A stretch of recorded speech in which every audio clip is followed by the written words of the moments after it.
en dehors de ces zones à sablines.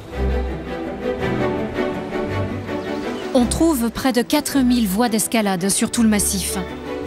Toute l'année, les grimpeurs partent à l'assaut des calanques. Sans compter les randonneurs et les plaisanciers. Au total, plus d'1 million de visiteurs par an sur terre et sur mer. Une pression grandissante sur ce territoire à fréquenter avec précaution. Alors c'est sûr, quand on voit ce paysage, là, on a la force du minéral qui nous saute aux yeux. Là. Puis on a l'impression que c'est quelque chose d'immuable, alors que c'est pas du tout quelque chose d'immuable. C'est quelque chose qui peut être très fragile. Et quand on rentre dans la notion de patrimoine naturel, là on touche du doigt l'intérêt d'avoir un label type parc national. Alors hors de question, bien sûr, de priver les gens de ce site. Par contre, il nous faut tous la force de frappe, on va dire, pédagogique, éducative d'un parc national pour participer à la formation des gens, dans le bon sens du terme, à savoir venir profiter de ce site et savoir en savourer toutes les vertus. Les Calanques pourraient devenir parc national dès 2010. C'est ce qu'espère déjà Florian, grimpeur professionnel. Lui est convaincu de la richesse et de la vulnérabilité du site. Il a été l'un des premiers grimpeurs à éviter les sites d'escalade les plus sensibles dans les Calanques. Il y a certains massifs qu'on s'est interdits, comme la muraille de Chine, où il y avait une nichée d'aigle de Bonelli, on n'y va plus du tout en tant que grimpeur. Il y a d'autres endroits, les pierriers, on évite évidemment, on suit les sentiers, mais après c'est une conscience collective qui se fait assez naturellement au final. Bon, des fois il faut un peu d'éducation, mais bon, c'est aux anciens quelque part du massif, les anciens grimpeurs qui transmettent ça.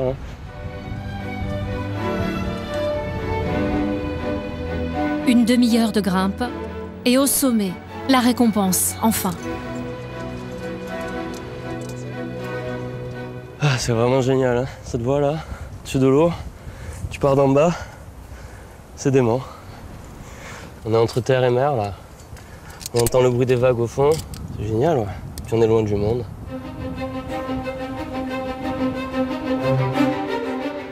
Les Calanques, gardiennes d'un patrimoine unique.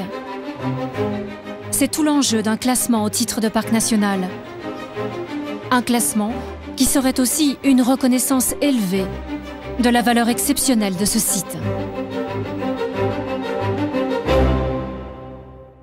Nous quittons la Méditerranée et les Alpes pour nous retrouver ici dans le Périgord par cette belle soirée printanière, quasiment estivale.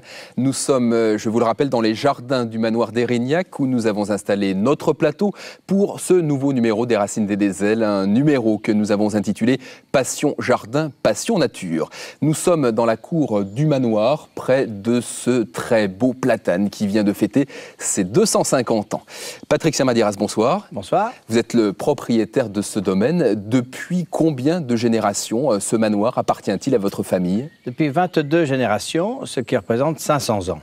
Et alors, parmi tous les ancêtres, il y en a un peu plus célèbre que les autres, oui. C'est celui qui a fait construire le manoir au XVIIe siècle. Voilà, c'était Gauthier Cosse de la Calprenède, qui a été écrivain et qui a écrit un roman, il s'appelait Artaban, qui est devenu très connu. Et être fier comme Artaban, c'est une phrase que l'on connaît bien en France, c'est de mon ancêtre. Voilà, elle a traversé les siècles. Alors aujourd'hui, vos jardins, Patrick Samadiras, sont connus pour leur beauté. On pourrait croire qu'ils sont très anciens.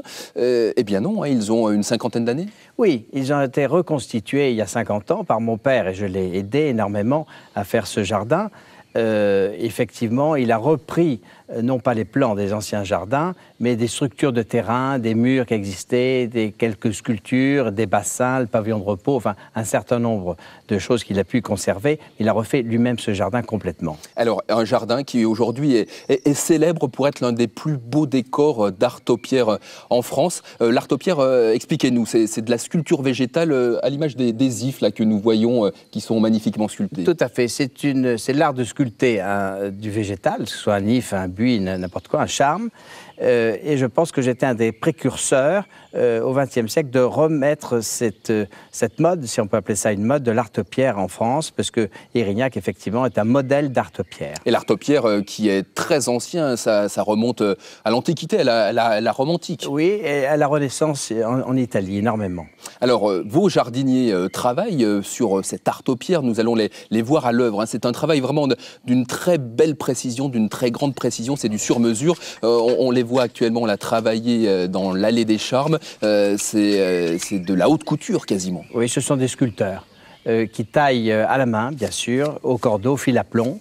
Et rien ne dépasse. C'est exactement féerique. Quand on les voit tailler, je dois dire qu'ils ont une grande expérience. J'ai une équipe très très bonne de jardiniers et c'est un travail d'artiste de très grand talent. Alors lorsque vous m'avez fait visiter vos jardins et notamment l'Allée des Charmes, Patrick Sermadiras, moi ce qui m'a frappé, ce sont vos mots. Vous avez un discours vraiment très, très affectif, des mots quasiment amoureux. Oui, je suis amoureux de mes jardins.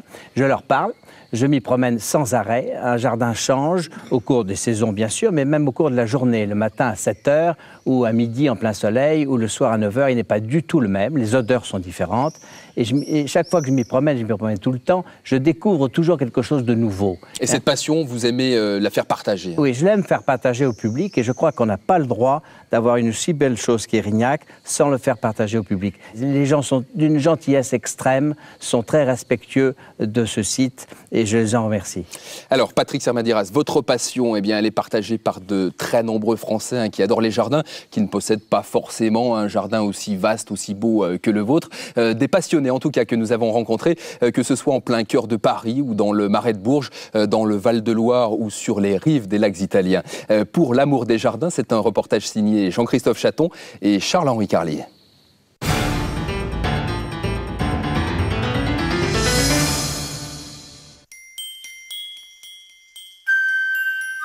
Dorothée Antous, Polygala myrtifolia, Lonicera periclimenum. De quoi en perdre son latin pour certains. Mais pour les fous de jardin, tous ces noms évoquent des couleurs, des parfums, des formes. Tout l'univers des plantes. Je voudrais un disencratchak, un blanc et un rose, s'il vous plaît. Tous ces passionnés ont leur grand rendez-vous. La rosière, c'est la même que la mienne, c'est ça. Quand elles ont fini de fleurir quand la fleur est moche, on va redescendre un petit peu sur le vert, qu'elles refassent du vert. Comme la fête des plantes de Saint-Jean-de-Borgard, près de Paris. Une manifestation organisée depuis 25 ans par Muriel de Curel. Une passionnée elle aussi. Et forcément, elle connaît tout le monde. Ah, comment allez-vous? Bonjour Alba. Je voulais vous dire bonjour. Eh bien, si tout allait bien, très bien. Tout va bien, Très, bon, très vous êtes content. À quoi on reconnaît un mordu du jardin? Ça se voit tout de suite à la façon dont il achète une plante. C'est-à-dire Un mordu, d'abord, il n'a pas besoin trop de regarder les étiquettes. Il soulève le pot, il regarde s'il y a des racines en dessous. On voit que c'est quelqu'un qui s'y connaît. Ceux qui ne s'y connaissent pas, il achète ce qui est en fleurs. Spécialiste ou non, 7 Français sur 10 possèdent un jardin et le bichonnent. 2-3 ans pour la floraison, mais après ça se recèle très facile. Du coup, des événements comme celui-ci fleurissent un peu partout dans le pays. L'occasion de découvrir des espèces étonnantes. C'est utilisé dans la cuisine, soit cru, donc on zeste, ce n'est que de la peau, hein, c'est que de l'albédo, on appelle ça l'albédo, donc il n'y a pas de pulpe dedans, pas de pulpe, pas de graines. C'est un fruit qui vient d'une plante qu'on appelle le cédra, c'est les premiers agrumes qui sont arrivés au bord de la Méditerranée. Vous en avez là? Vous allez pouvoir m'en mettre un de côté? Mais celui-là est pour vous. Ah ben c'est formidable. Vous aussi, vous faites votre marché alors? Moi aussi je fais mon marché, bien sûr. Il y a tellement de tentations.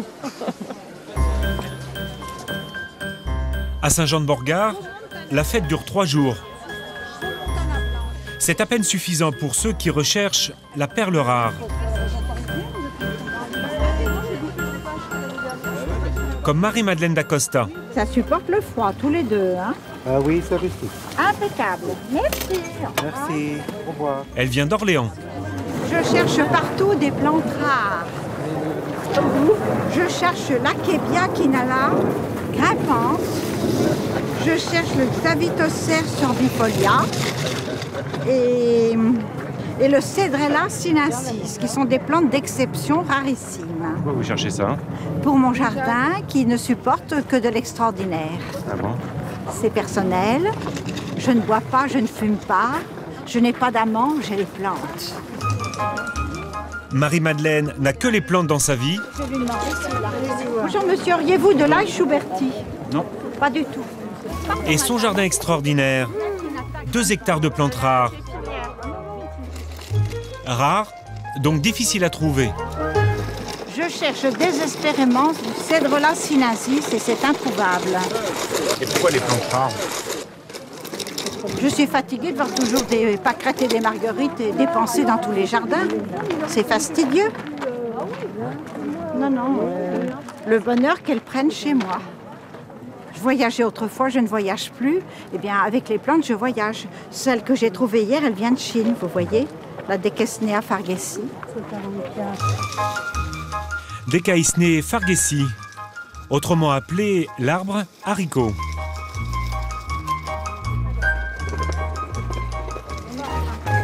Et la quête continue. Bonjour madame, puis-je vous poser quelques questions? Ça fleurit à quel moment? Quelle est la dimension, la taille? Évidemment, avec des clientes comme Marie-Madeleine, les horticulteurs ont intérêt à savoir ce qu'ils vendent. Bon, vos plantes bleues ne fleurissent qu'une fois? Car tous les férus sont comme elle. C'est une plante de l'ombre. Très exigeants. Alors ça ne convient pas. Non, ok. En fait, Saint-Jean-de-Bourgard, c'est un peu un incontournable. Ça et Courson, ce sont vraiment les deux têtes de file de l'Europe. Le monde entier se déplace. C'est important de venir ici, du coup, quand on est passionné. Quand on est passionné, on ne rate pas. On ne rate pas Saint-Jean-de-Bourgard pour ses plantes et son patrimoine. Car si Muriel de Curel accueille cette fête depuis tant d'années, c'est pour entretenir ce château de famille, vieux de 4 siècles, flanqué d'un des plus grands pigeonniers de France.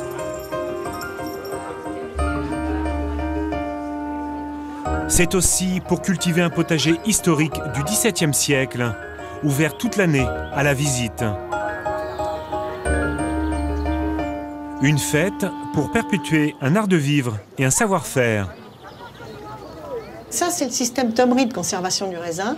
Donc vous avez ces petits flacons dans lesquels on met de l'eau de pluie ou de l'eau de source, un petit morceau de charbon de bois pour empêcher l'eau de croupir, pour la garder pure.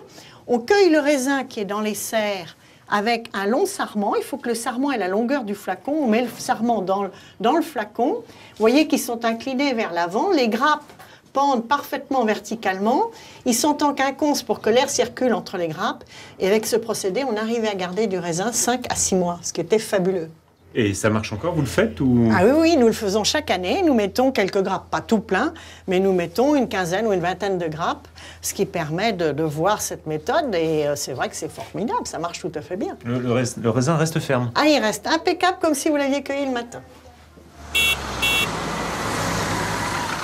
Paris, à 2 pas de la butte Montmartre.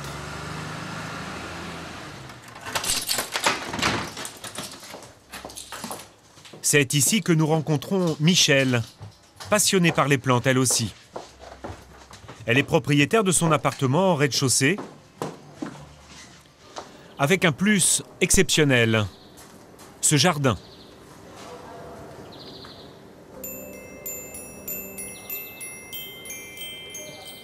« 600 mètres carrés, rien que pour elle et sa famille. Le rêve de tous les citadins.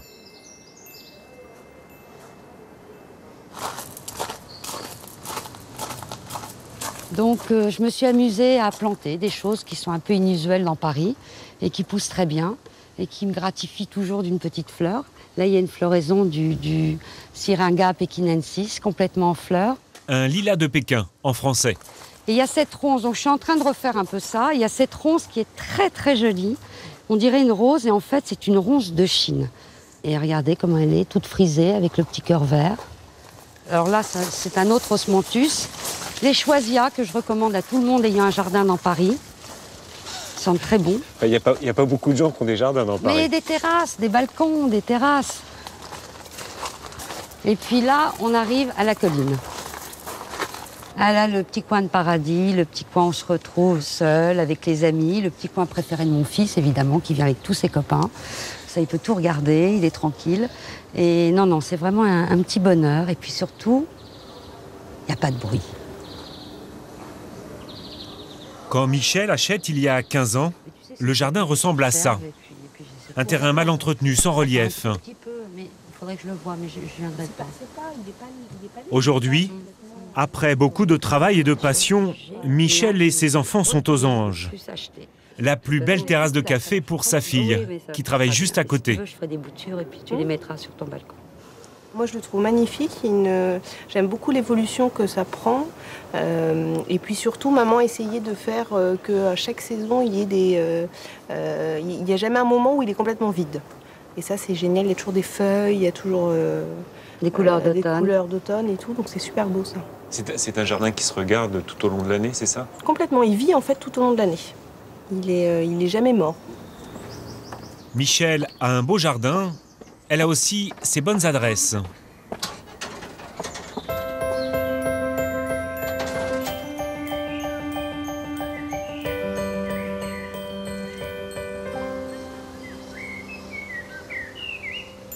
Donc on va aller voir. Là, effectivement, dans les grimpantes, il y a des choses intéressantes. Et la bélia, elle était où? La bélia, et ce matin, elle a décidé de se faire plaisir.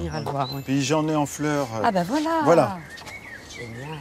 Alors tu vois, ce qui est intéressant, c'est qu'en fait, moi, je ne veux pas du tout le faire grimper sur un support vertical. Je vais le mettre sur ma colline. Ah, et il va ramper en montant. Ah oui, ça peut être pas mal. Je vais essayer. Ça pourrait être pas mal.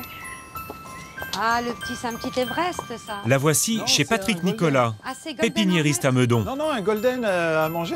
Dans le petit lierre. Un écrin de verdure à 2 pas de Paris. Bon voilà, alors une petite cagette. Oh, c'est génial. Et ta bourrage, t'arrives à en avoir, toi. Aujourd'hui, comme souvent, ici, c'est très difficile pour elle de résister. Alors, donc voilà. Alors ça, voilà l'exemple type de la chose pas raisonnable. Mais tant pis. Donc je t'en mets plutôt un peu... Tiens, il y a celui-là. Il est superbe, regarde. Ah, très bien. Voilà, magnifique celui-là. Parfait. Voilà. C'est pas raisonnable, mais tant pis. Non, mais ça, c'est vrai que c'est quand même extraordinaire. C'est mythique, le camphrier, oui, mythique. Puis t'as vu les racines, c'est incroyable. Ouais. En fait, vous tutoyez votre pépiniériste, vous, Michel? Oui, parce qu'on se connaît bien avec Patrick. En fait, ça fait de nombreuses années que je viens dévaliser sa pépinière. Mais ça, c'est vraiment un achat pas raisonnable. Mais bon, tant pis. Ce n'est pas raisonnable, car son jardin est déjà bien fourni. Mais tous les passionnés sont comme ça. Ils ont leurs achats coup de cœur. Par exemple, là, il y a l'exocorda qui est en fleurs. Bon, c'est vrai que l'exocorda Macranthus de Bride, en cette saison, c'est une excellente plante. C'est extraordinaire. Donc c'est vrai qu'on a un peu ces plantes fétiches, en fait, à chaque saison, quoi. C'est vrai que c'est tout un univers. Vous découvrez toujours quelque chose de nouveau. Ou si vous connaissez déjà, vous allez découvrir une plante dans un stade de végétation que vous ne connaissez pas. Et c'est surtout ça aussi, les plantes, il ne faut pas oublier que c'est vraiment des êtres vivants à part entière et que donc il y a aussi une relation qui est vraiment intense.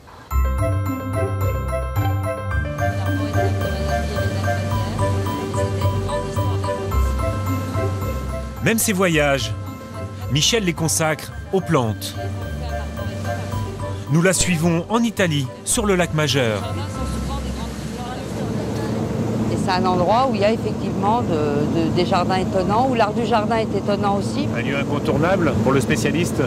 Oui, parce que c'était important. Il ne suffit pas simplement de planter, il suffit de voir comment sont faits les jardins. Parce qu'un jardin, les plantes sont dans un écrin.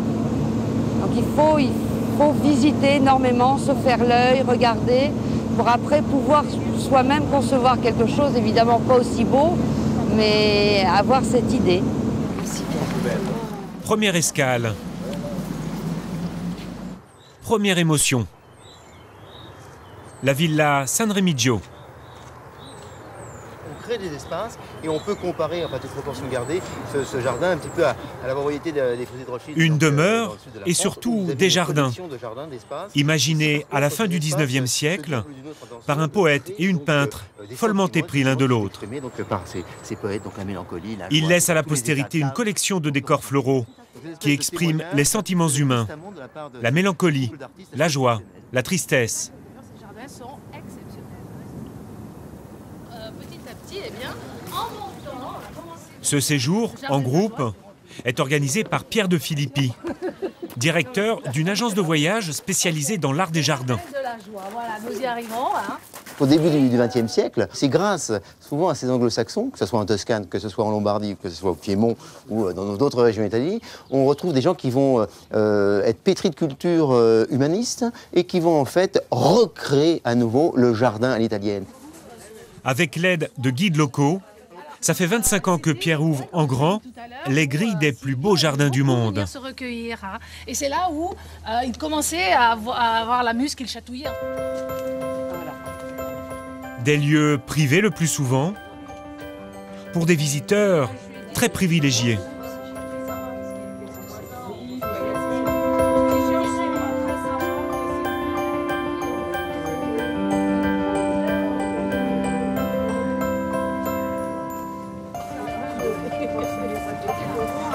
Et c'est ça le grand art du jardin, si vous voulez, c'est en fait créer des surprises. Ouais.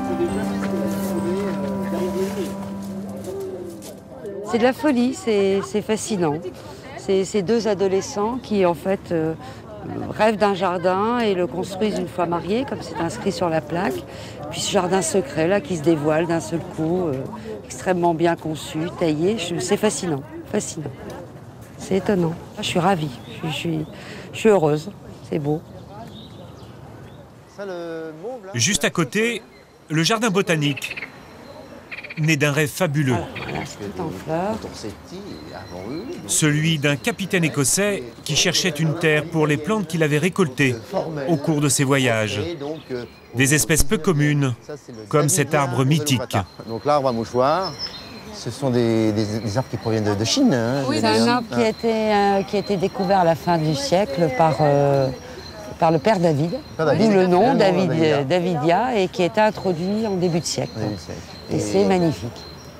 L'arbre à mouchoir, une leçon de patience que nous donne la nature, car il met 20 ans à fleurir. On ne peut pas la sortir en fait, mais c'est tellement joli en fait, tellement délicat, avec l'intérieur. Et en fait, ce qui fascine quand on voit la taille de cet arbre quand même, magnifique. Ce qui me fascine, c'est le propriétaire qui a quand même planté en 1930 tous ces arbres. Et dans sa tête, il imaginait ce décor, mais il ne l'a pas vu en fait. Il n'a pas vu ça. C'est nous qui le voyons. Et je trouve que ça, c'est une chose formidable. Tous ces jardiniers qui plantent pour l'avenir. Suite du voyage, pour découvrir le plus impressionnant. Voici Isola Bella, la perle du lac Majeur.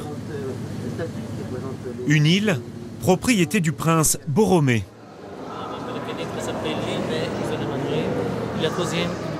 Une île avec son palais, baroque et grandiose, inauguré au XVIIe siècle par les aïeux du prince. 200 pièces au total,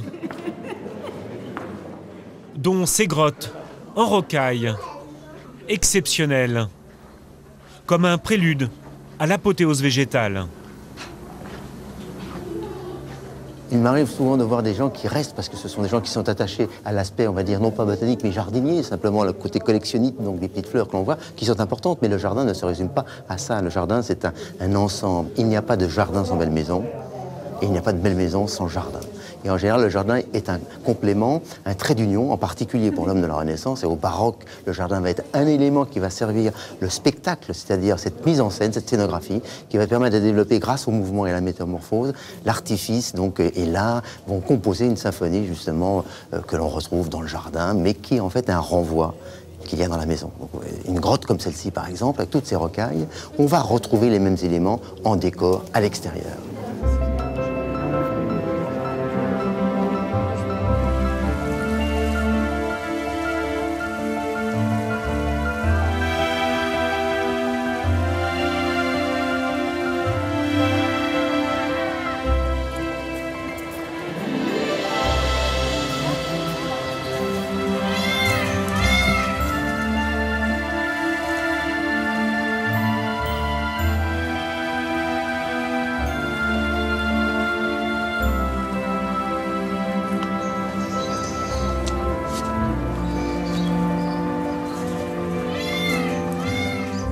Vous voyez, ici, on voit bien les terrasses avec toute cette nature ordonnée derrière le nymphée.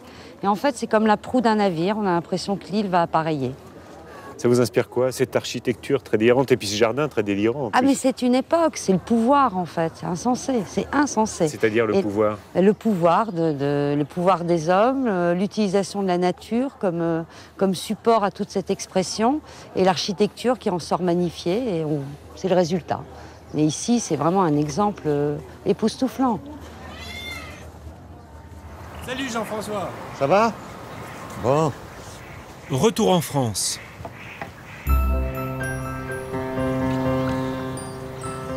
Pour découvrir d'autres merveilles au fil de l'eau.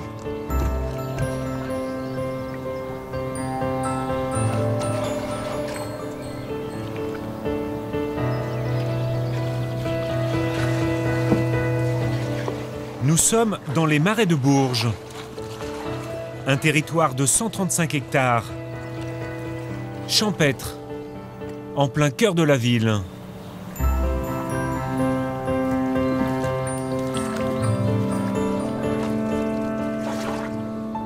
Au milieu des canaux, des coulants comme on dit ici, Jean-François Lemuel, un enfant du pays. Comment vas-tu? Eh ben ça va et toi-même? Ben dis donc, qu'est-ce que tu sarcles là? T'es dans les patates ou quoi? Ah ben les patates ils sont jusque là. Oui, je vois bien, on dirait qu'elles commencent à sortir, non pas tout à fait. Si. Ah oui, les petits trucs verts là, oui.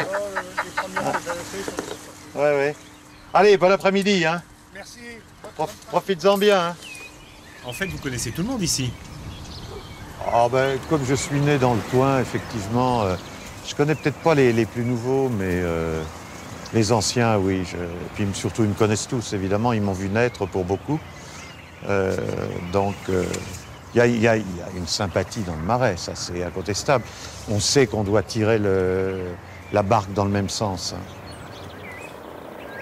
Archéologue et ethnologue, Jean-François a passé toute sa carrière dans les régions polaires à étudier les peuples inuits. À la retraite, c'est le retour aux sources pour son plus grand bonheur. Il redécouvre les gestes simples des gens des marais. Les jours de la semaine, évidemment, c'est le marais travail où on prépare le marais. Et certains de nous y sommes à journée continue depuis l'aube jusqu'au crépuscule, quoi. Voilà. C'est-à-dire que ce sont des gens qui entretiennent leurs parcelles. Ah oui, tout à fait. Amoureusement, qui font pousser les légumes. Alors il peut y avoir une base économique. On peut y faire ses poireaux, ses carottes, ses navets, ses choux-fleurs. En plus, bon, comme disent les braves gens, on est sûr de ce qu'on mange, quoi. Depuis son retour, Jean-François se bat comme un diable pour préserver ce marais classé. Ça marche, mon garçon? Salut. Avec d'autres, bien sûr. Je tirais le demi-mètre cube, tu t'y es mis ce matin? Ça va? Oui, ça va, fait plaisir de te voir. Comme Guillaume, 26 ans, qu'on s'est pas aperçu, hein. locataire d'une parcelle de 800 mètres carrés. On est tellement occupés en ce moment, hein. C'est la norme ici. Ok, donc tu refais tes berges comme ça. Ouais, attention, c'est... Oui. Ah oui, c'est... 3 fois par an, il faut s'y tenir, faut curer le marais. Et cette vase qu'on retire, cette vase, on la ramène sur la berge. Ça permet de refaire la berge. Comme ceci. D'année en année, ça consolide les berges. Alors, non seulement on consolide les berges, mais en plus, on l'étend sur la parcelle. Parce que ce qui nourrit la terre. Voilà. C'est-à-dire qu'il n'y a pas besoin d'engrais. C'est les crues du Nil, si vous voulez, toutes choses égales par ailleurs. Enfin bon, et ça amène un limon qui est extrêmement productif, peut-être un petit peu acide, mais extrêmement productif. Pour la petite histoire, ce sont les moines qui drainent ce marécage au XIIe siècle, irrigué ensuite par les jésuites. À la Révolution française, les maraîchers se l'approprient pour alimenter Bourges et sa région.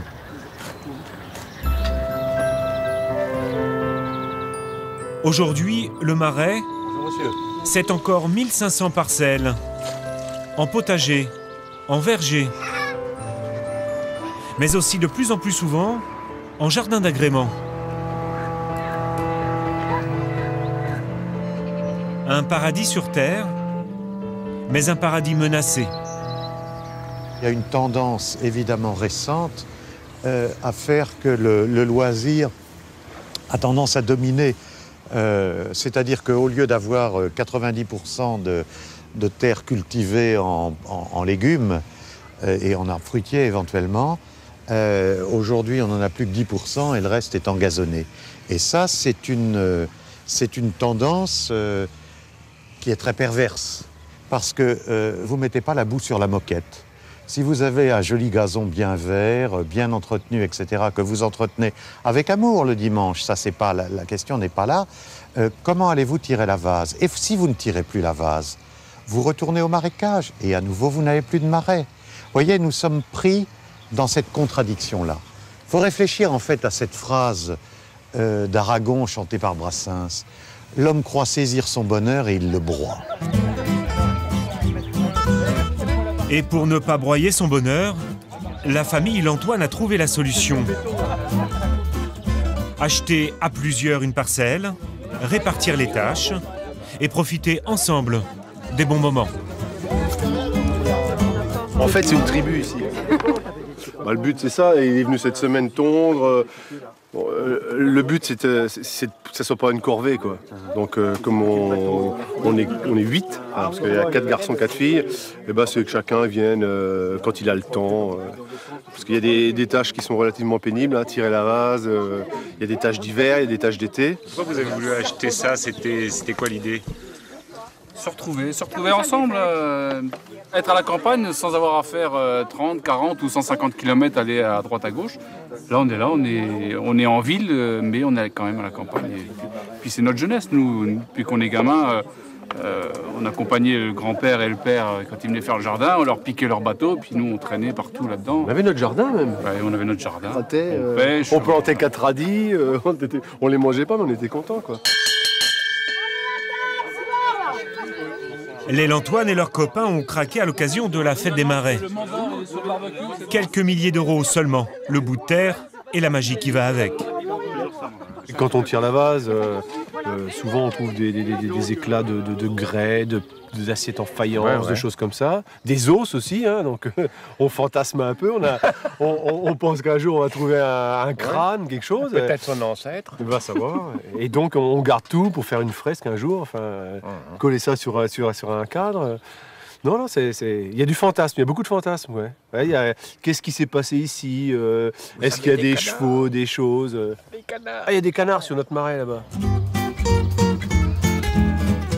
Et la journée passe comme ça, tranquillement. Jardinage pour les uns. Farniente pour les autres.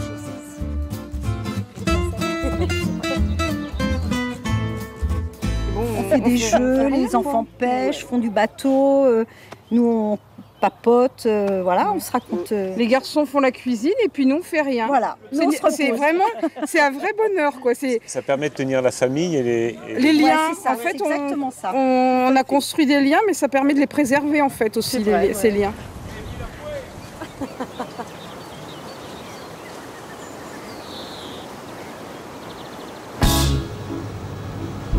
Nous quittons ces jardins centenaires en route pour des jardins éphémères.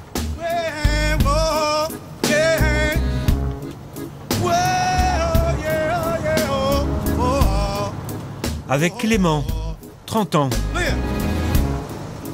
et son ami Julien.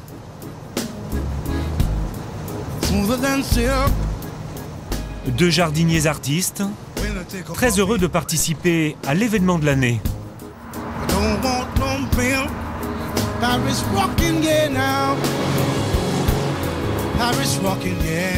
Un événement qui a lieu à Chaumont-sur-Loire, près de Blois.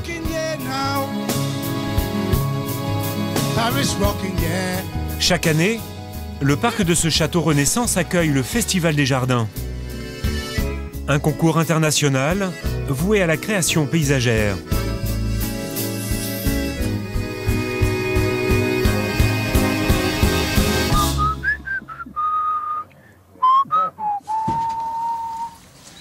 Le jardin de Clément fait partie des 20 sélectionnés sur les 300 projets en lice. Ah là, ça m'énerve, tout ce plastique là. Une aubaine pour ce jeune paysagiste dans le métier depuis 3 ans seulement. Il va nous en manquer. Hein. Qu'est-ce que vous êtes en train de faire là? Là, on pose l'arrosage parce que on va faire partir un arrosage en goutte à goutte. qu'après, on va tout pailler avec une paillette d'ardoise. Donc, comme on a des textiles, on ne peut pas arroser avec des asperceurs aériens, donc on met tout en goutte à goutte. Voici le projet de Clément, imaginé avec un architecte et une designer, dans le cadre du thème imposé de cette année, la couleur. L'idée, c'est vraiment de faire un jardin un peu intime, avec des culottes de grand-mère, des soutiens-gorge et des tissus. C'est un peu étonnant comme idée, ça, non? Ouais, ça c'est passé, on est content. C'est passé, maintenant il faut planter. 2300 achillées, verveine de Buenos Aires, lavande papillon, échinacée pourpre.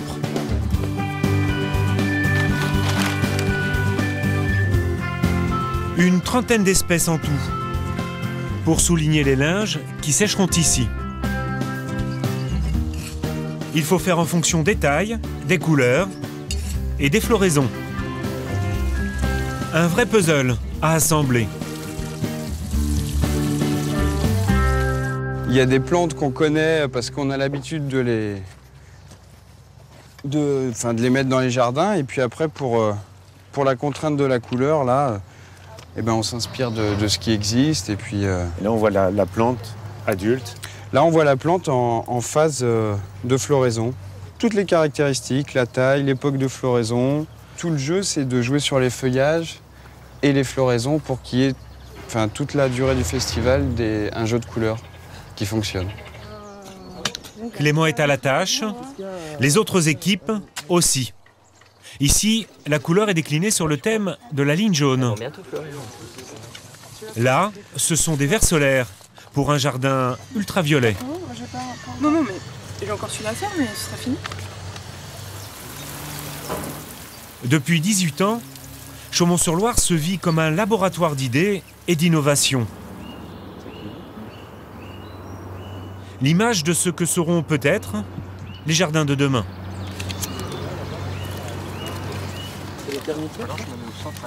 Au total, tous auront travaillé 4 mois sur leur projet. 4 mois à vivre sur leur parcelle. 4 mois pour se faire un nom. C'était plusieurs couleurs, mais bon, c'était avec un kaléidoscope, tu regardais et... Car ce festival est aujourd'hui une pépinière de talent pour le paysage français. Les jardins sont achevés, c'est le jour de l'inauguration. Les idées sont là, il ne vous reste plus qu'à venir piocher.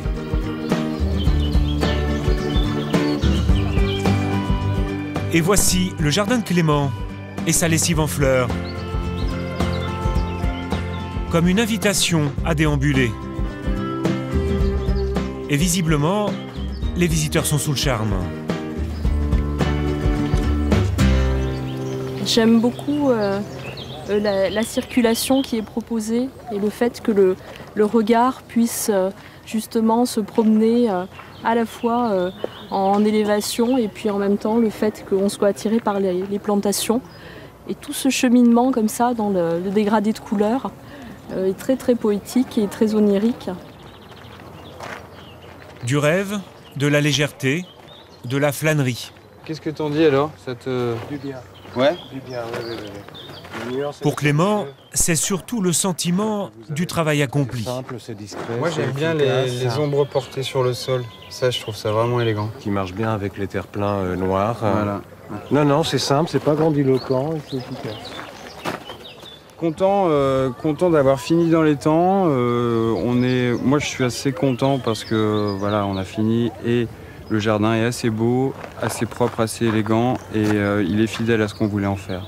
C'est-à-dire? C'est-à-dire un petit jardin poétique où les gens se sentent bien, un jardin simple, avec beaucoup de fleurs, beaucoup de plantes qui vont évoluer tout au long de l'année.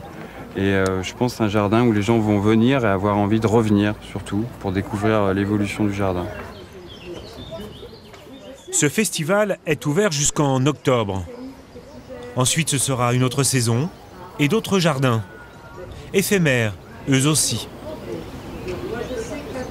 Nous voici de retour ici dans les jardins du manoir d'Érignac en Dordogne, au cœur du Périgord noir. Des jardins qui, contrairement à ceux du château de Chaumont-sur-Loire, que vous venez de voir, ne sont pas éphémères, même si évidemment ils renaissent à chaque saison à l'image de ces roses blanches qui viennent à peine d'éclore. Une roseraie avec ses bassins et ses fontaines, qui est d'ailleurs la dernière création du domaine. Stéphane Marie, bonsoir. Bonsoir Louis. Les téléspectateurs de France Télévisions vous connaissent bien puisque vous présentez avec Noël Bréham sur France 5 Silence ça pousse, le rendez-vous incontournable pour tous les amateurs de jardin, avec bien sûr Côté Jardin sur France 3. Est-ce qu'on peut connaître quelqu'un à travers son jardin? Est-ce qu'on peut dire, pour simplifier, montre-moi ton jardin, je te dirai qui tu es? Oui, parce que le jardin, c'est la première, pour moi, enfin peut-être parce que je suis jardinier, mais c'est l'œuvre créatrice, c'est l'acte créateur le plus simple. On met une plante en terre et elle prend vie. Et lorsqu'on compose un jardin, eh bien on dessine un espace qui peut-être ressemble à notre structure mentale. Ça a l'air compliqué comme ça, mais si je vais chez quelqu'un qui n'a que des cactus, je me dis, oh, peut-être cette personne, elle est un peu, voilà, elle est un peu, alors que piquante. si piquante, et si les choses sont plus rondes, plus douces, je pense que le caractère sera en rapport avec ça. Le problème, c'est de maîtriser ces pulsions végétales en quelque sorte, parce qu'il faut savoir s'arrêter pour en profiter de son jardin. Oui, vraiment, l'intelligence du jardin et la limite du jardin, c'est le jardinier, c'est ce qu'il est capable de faire, ne pas aller au-delà. Il arrive que des gens deviennent fous à force d'agrandir toujours, d'en rajouter encore, et ne trouvent même plus le temps de profiter de l'espace dans lequel ils sont et qu'ils créent pour y être bien. Oui, parce que c'est important de bien se sentir dans son jardin, de le partager. Ça doit être un lieu de convivialité, le jardin. C'est un lieu de plaisir. C'est d'abord le plaisir qu'on y consacre chaque jour. C'est une espèce d'acte zen. Ce qui compte, ce n'est pas l'objectif dans un premier temps. Ce n'est pas l'objectif, mais c'est le chemin. Donc chaque jour, s'occuper des plantes, c'est du bonheur. Et en même temps, l'offrir aux autres régulièrement pour des visites, pour des fêtes, pour des verres. C'est une énorme récompense. Alors ça, c'est la vision idyllique du jardin. Pour ceux qui n'ont pas la main verte, qu'est-ce que vous avez envie de leur dire ce soir? Ce que j'ai envie de leur dire, c'est que c'est pas vrai, que c'est pas juste, que ça fait des années que je travaille à leur dire que ça n'existe pas. Le doigt de Dieu ne se pose pas sur la tête des gens en leur disant « toi, tu es jardinier, tu as les doigts verts ». Non. Il faut commencer petit, il faut regarder les plantes, se dire je vais commencer avec un tout petit bout de jardin, je vais planter une chose, je vais regarder comment elle pousse, je vais essayer de comprendre qui elle est, quel type de sol elle aime, quel type d'ensoleillement elle aime, si elle supporte le vent ou pas. Et puis, il faut se poser les bonnes questions. Voilà, 3 questions, celle-là, celle que je viens de donner, et puis à partir de là, on peut avancer. Et ça peut aller loin, hein. Moi ça fait 20 ans que ça dure. Et voilà, et ça va durer et continuer. Et vous aussi, hein, en écoutant évidemment les experts comme Stéphane Marie. Merci beaucoup Stéphane d'être venu ici dans les jardins du manoir d'Érignac. Alors pour le dernier reportage de cette émission, je vous propose de partir au bout du monde à la découverte, non pas de jardins, mais de grands espaces, des paysages à couper le souffle, une nature où les hommes et les animaux doivent s'adapter en permanence pour vivre. Une terre lointaine où est d'ailleurs née la fameuse théorie de l'évolution de Darwin. Direction donc la Patagonie, au sud de l'Argentine et du Chili. Un territoire plus grand que la France, mais très peu peuplé, seulement 2 habitants au kilomètre carré. Un laboratoire grandeur nature pour les scientifiques. Un lieu unique qui fascine et attire toujours les aventuriers. Patagonie, voyage au bout du monde. Un reportage signé Agnès Molia et Jacques Plaisant.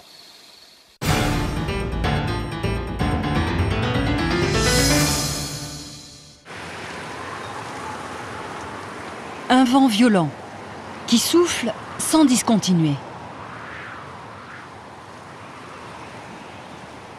Une steppe peuplée d'habitants sauvages. Une terre du bout du monde, balisée par le mythique Cap Horn. Un nom qui invite au voyage.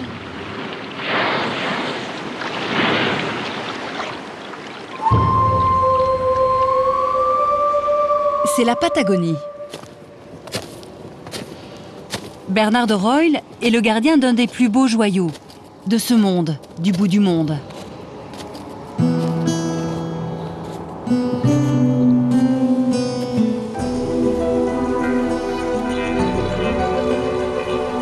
C'est le glacier Perito Moreno. 5 km de front, 60 mètres de haut. Un glacier magique, classé au patrimoine mondial de l'UNESCO.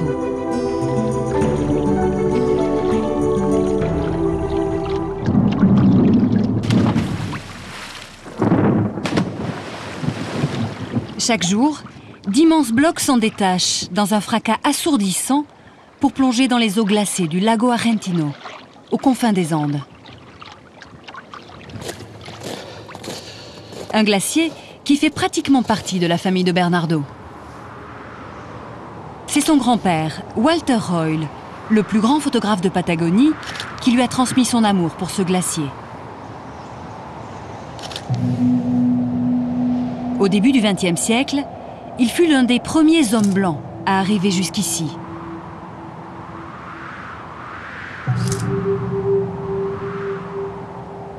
Il est arrivé à cheval et tout d'un coup, en sortant d'un bois, il l'a vu devant lui. Ça l'a profondément marqué car il venait de la forêt noire en Allemagne. Et quand il est venu en Argentine, il a dû travailler pendant plusieurs années dans la steppe patagonique, dans le désert, avec beaucoup de vent. C'était vraiment admirable que des gens puissent rester ici. Et cela nous montre aussi à quel point ils étaient mal en Europe à ce moment-là. Et découvrir cette chose aussi incroyable au milieu du désert patagonique a eu un impact énorme sur lui qui l'a tellement ému qu'il disait qu'il a rêvé souvent de cette sensation.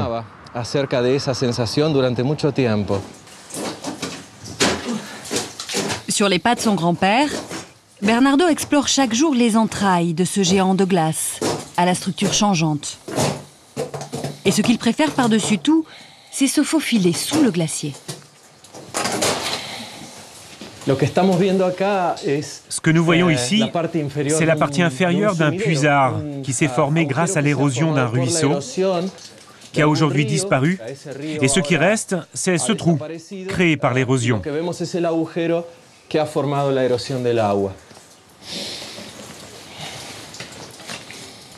On ne peut le comparer à rien de connu. C'est vraiment unique. C'est un peu comme une œuvre d'art. Quelque chose qu'en réalité, aucun artiste ne pourra jamais imiter. Cette glace translucide, c'est la 3e réserve d'eau douce du monde. Une richesse naturelle incroyable. Alors Bernardo ne s'en prive pas.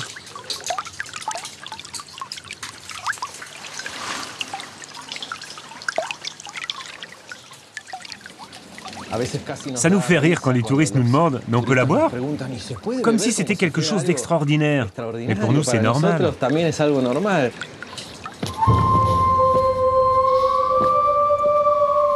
Quand Bernardo rentre chez lui le soir, il ne manque pas de passer par ici, au pied de ce glacier qui, malgré le réchauffement climatique, est l'un des seuls au monde à continuer d'avancer. Environ 2 mètres par jour. Quand un morceau de glace tombe dans l'eau, il faut imaginer que c'est l'équivalent d'un immeuble de 20 étages qui tombe. Cela génère une vague de très grande dimension qui ramène tous ces blocs de glace sur la côte.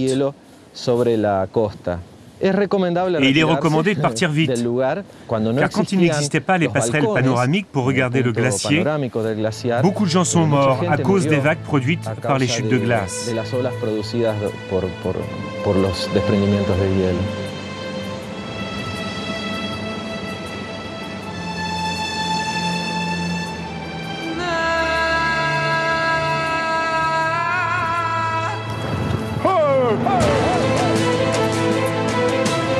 Au pied du glacier, c'est toute l'histoire de la Patagonie qui s'est écrite. Au début du XXe siècle, des milliers d'Européens sont venus peupler cette terre aride où rien ne pousse, mais qui va pourtant faire leur fortune. La famille de Federico Aberron a émigré du Pays Basque. Aujourd'hui, il travaille dans l'une des plus grandes propriétés de Patagonie, l'Estancia La Anita.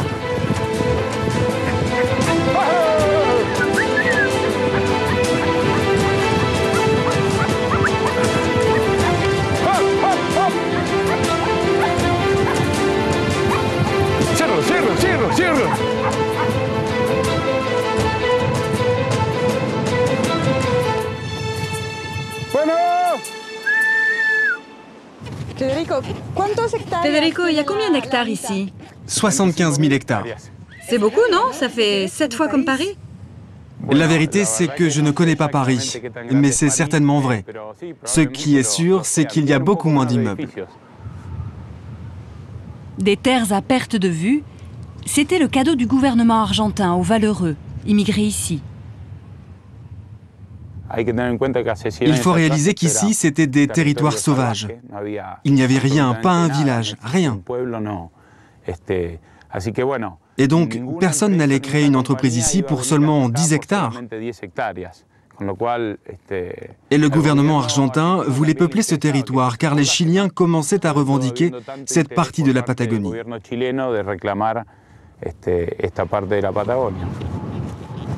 Trompo. Acá nomás, trompo, ahí nomás. Trompo. Ahí nomás, trompo. Dans un premier temps, les pionniers pensaient trouver ici de l'or. Mais point de minerai en Patagonie. Ici, l'or est blanc. C'est la laine des moutons. Un négoce extrêmement rentable en ce début de XXe siècle. Les Britanniques importèrent en effet 300 têtes en Patagonie qui se multiplièrent à l'infini. Aujourd'hui, à la Anita, on compte 16 000 mères reproductrices.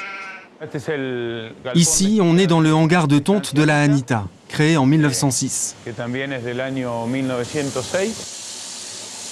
Aujourd'hui, on y tond la laine autour des yeux des moutons pour qu'ils ne soient pas gênés pendant l'hiver.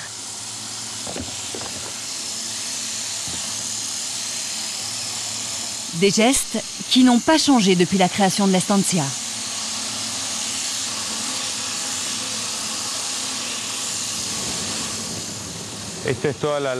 Ça, c'est la laine récoltée aujourd'hui. Un des principaux clients de la laine Patagone a longtemps été une entreprise française, Chargeur. Et je crois que c'est toujours le cas.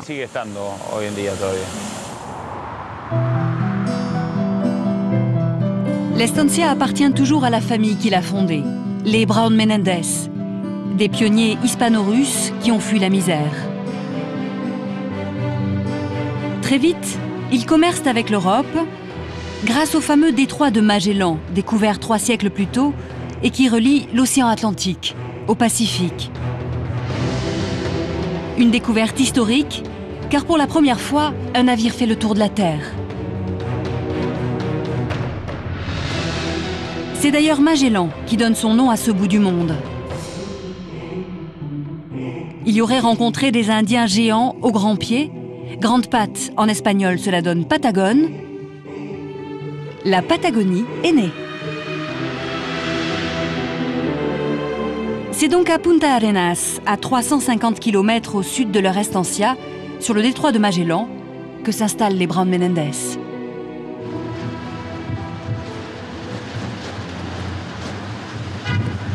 Et le décor ici garde les signes de cette période faste, quand les pionniers bâtirent dans ce désert des hôtels particuliers, dignes de ceux de Londres ou de Paris. La plus belle, c'est certainement la demeure des Brown Menendez, construite par un architecte français, Antoine Bollier.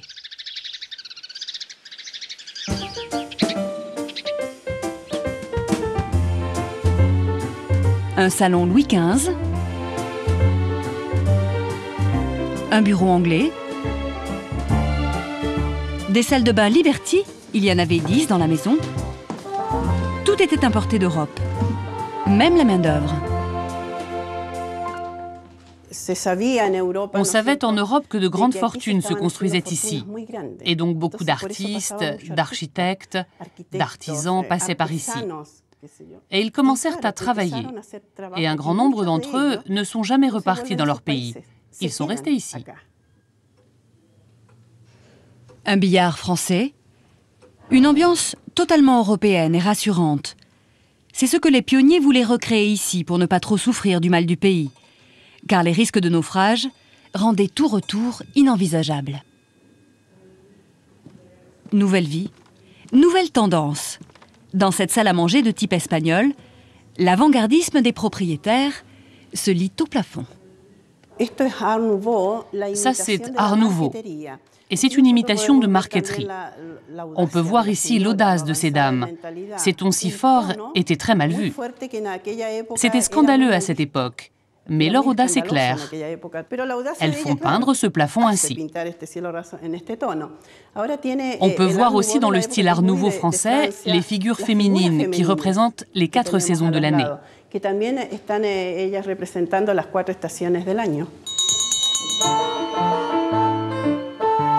En 20 ans à peine, les pionniers de Patagonie passent donc de la misère à la fortune.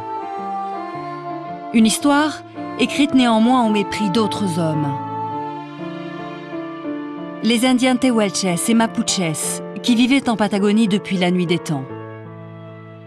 Des peuples pacifiques que l'arrivée des pionniers va décimer.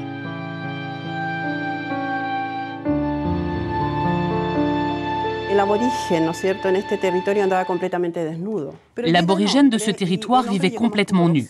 Arrive l'homme blanc, beaucoup plus pudique, qui décide de le vêtir. Et ce seul fait de le vêtir va, avec l'humidité, créer beaucoup de problèmes, le rendre malade. Il y a eu aussi la peste, apportée par l'homme blanc, que l'indigène ne connaissait pas. Et ils ont commencé à mourir très rapidement. Il y eut aussi des affrontements avec eux, car pour l'élevage des moutons, les colons clôturaient leur terrain avec les moutons dedans. L'alimentation des aborigènes, c'était la viande de guanaco, une sorte de petit lama. Mais les guanacos étaient enfermés eux aussi dans ces enclos. Les indigènes voulaient leur nourriture et ils se sont rendus compte qu'il était plus facile d'attraper un mouton qu'un guanaco. Donc ils les prenaient.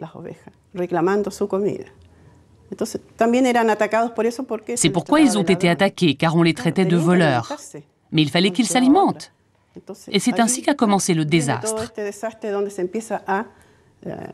C'est une partie de l'histoire qu'on ne peut pas oublier.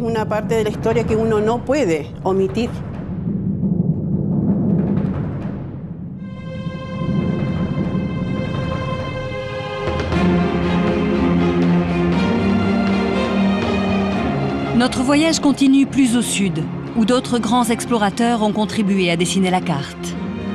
En 1832, le capitaine anglais Fitzroy fait route vers le Cap Horn, avec à son bord un homme qui deviendra célèbre, le naturaliste Charles Darwin.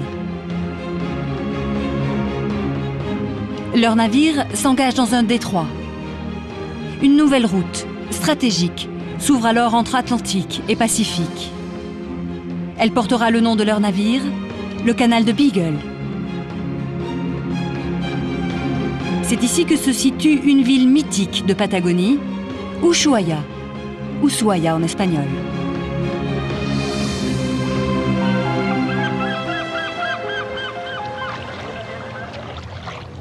Et voici Claudio Giri, un jeune naturaliste argentin. Comme souvent, il part naviguer sur le canal de Beagle, sur les traces de son maître à penser, Charles Darwin.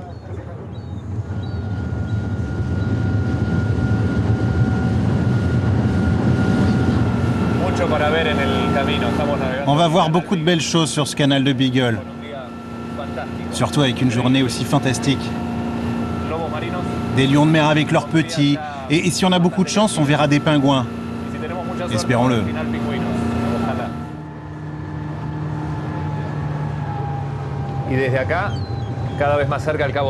D'ici, on peut rejoindre le Cap Horn. Ça, c'est le phare dit des éclaireurs. Et pour les marins qui arrivent du Cap Horn, qui est un cimetière de bateaux, voir ce phare, c'est vraiment comme voir la maison.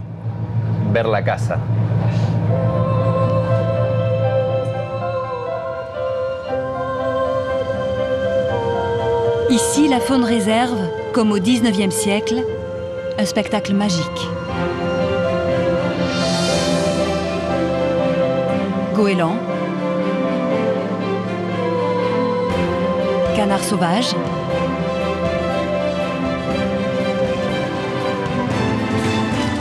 lion de mer,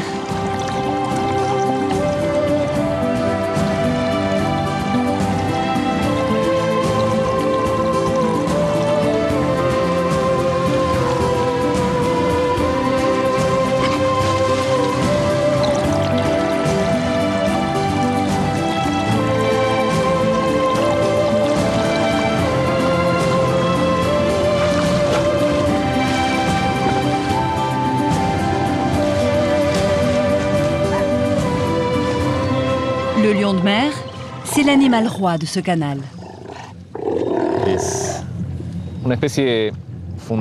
C'est une espèce fondamentale pour la chaîne alimentaire, ici dans le canal de Beagle. Fondamentale pour les premiers habitants, les Indiens Chamanas. Ce sont des animaux très gras. Et cette graisse que les Chamanas ingéraient leur permettait de vivre nus ou quasi nus. Ils vivaient sur l'eau pratiquement toute la journée.